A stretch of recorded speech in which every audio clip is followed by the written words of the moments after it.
Okay, so I'm going to show you how to create an Echo course from scratch if you're creating a completely new course or if you're a new teacher so you know how to do this in the future.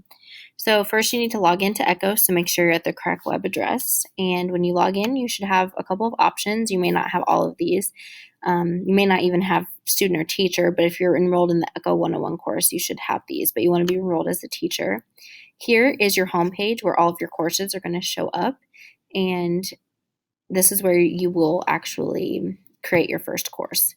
So you're going to go up here to manage courses. You're going to click on create. Now I'm going to create one for my BioLit class as an example so you can follow along and do this for your course as well. You want to make sure you're using an NTN template course and you're going to title the course in a uniform manner for all of them. So we're going to start out with the year, so 2017, 2018. We're going to go term, which is fall, and then we're going to go period. So I'm going to say block 3, 4, and BioLit. Now the term is fall, and you want to make sure that you're a teacher owner, and you're going to make the date encompass the fall semester. So I'm going to do August 7th through January 15th. And then we're going to just click create the course.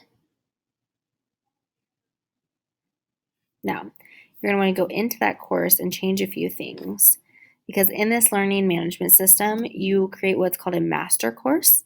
And the master course is where you're going to put all of your content, everything like that. And then you're going to create derivatives, which are your different periods. So I have a block 3, 4, and I have a block 6, 7. So instead of having to upload the same content to both 3, 4, and 6, 7, I put it in the master and it trickles down to both of the derivatives. If you're familiar with Canvas, that's like cross-listing the courses. So they've changed this a little bit from last year, so bear with me, but all of these settings, anything that you'll change or add to this course is up here on the left, and you're going to want to go down to editor. Okay, so here in the editor, you're going to want to go up to this little tool and go to course settings. Now, this is going to be your master, so you're going to want to add the word master out in front of the name, and then you're going to want it to take off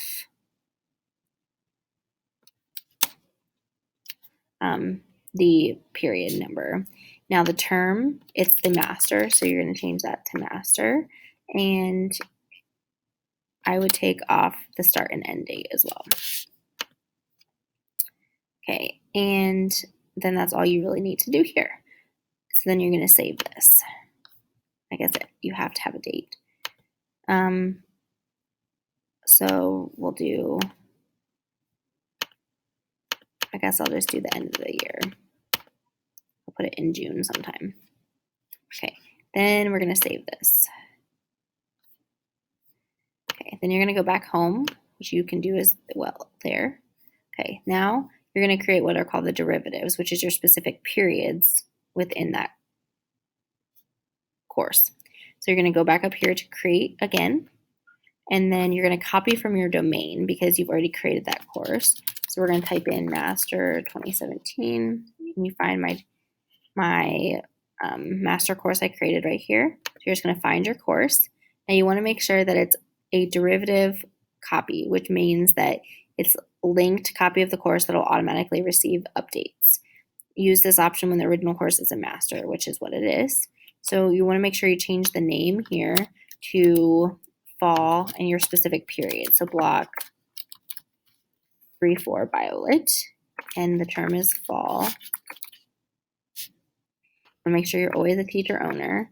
And then you want this to be just for this specific fall term. So we're going to make it January 15th. Now you're going to create the course, and it should show up underneath if you did it correctly, and it's linked to that master course. Now I have 2 blocks, so I'm going to do it for my other block to show you what needs to be done there. So we're going to do the same thing, copy from your domain, master, BioLit, Child copy, change the name, fall, block 6-7, Biolit, term fall, teacher owner, and change the dates. And create. Okay, so that means that these two courses are linked to this master. So that means that if you want to add any content, you will add it to the master first. So in here, it tells you what you're editing, that you're editing the master itself. And so if, say you want to add something to the fall semester, I'm just going to pick something, a file attachment, and I'm just going to say picture. And I'm going to choose a file, and I have a Huntington North logo. We'll insert that. Okay, so I inserted that picture. So now if I go back home and I want to go to a specific block, so my third and fourth block, if I go there, this folder shows up and the picture that I wanted is right there. Also, if I go back and you look at 6-7, the same thing is there as well. So you can see how that's really handy, that it trickles down to both of them whenever you put in the master. Now, the nice thing with these as well is that if you want it to only be in a specific period, say one class is a little bit slower than the other, you can go into the derivative and just edit it within that specific period. So you're editing here now block 3, 4, and not the master. So that's the one thing you want to be careful of, that you're not putting something just in one block and then you're like, well, wait, why is it not in the other one? You always want to make sure you go back home and that you're editing the master if you want it to be something that's going to be in both or all of the periods that you have of a specific class.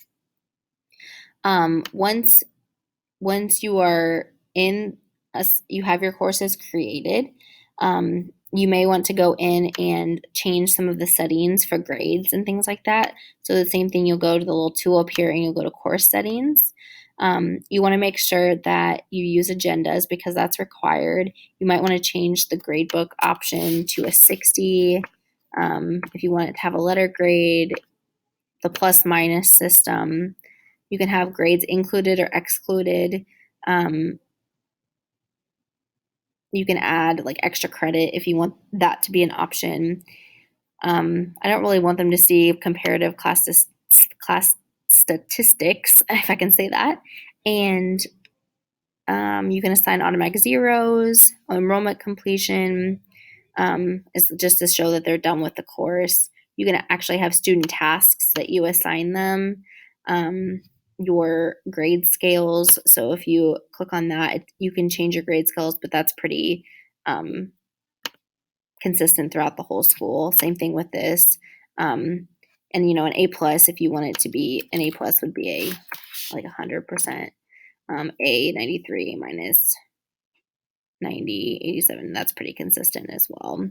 And then as far as your multi-outcome scoring, you can add to these. So if you have more than just one knowledge and thinking, you can delete this and then you can add specifics. So in our class, we have biology, knowledge, and thinking. And then we also have English knowledge and thinking, since it's a co-taught class.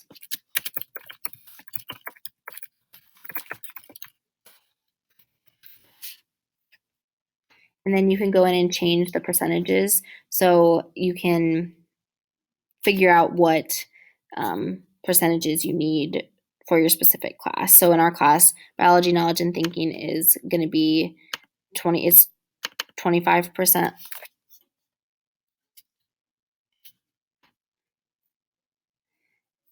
But that's, I guess, not the weight, but you can change that to make it the specific percentage that you want it to be for all of your multi-outcome learning. So I think that's it to create your courses.